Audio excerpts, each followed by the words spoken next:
أبيات رثائية للعابد الزاهد الشيخ حسن البحيري رحمه الله للشيخ محمد الفراج، ونختار منها هذه الأبيات: 20 عاما و5 كنت يا حسن، وصاحباك بهن النعش والكفن،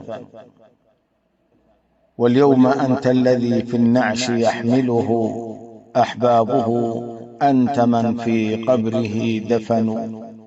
وهكذا يا غريب الروح في زمن تطوى الحياة ويطوى ذلك الزمن، كأنه حلم في لمحة عبرت، طيف ألم بجفن زاره الوسن.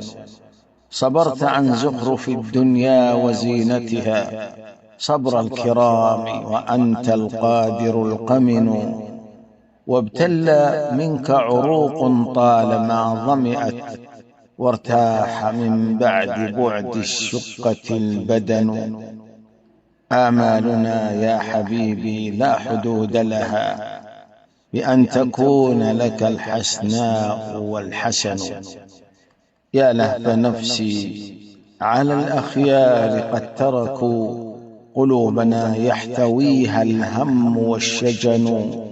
تمضي المواكب منهم وهي سابقة، كما تسابق في مضمارها الحصن. سبحان من خص أرواحا وطهرها طهر الغمام، فلا رجس ولا درن. طهر الغمام فلا رجس ولا درن.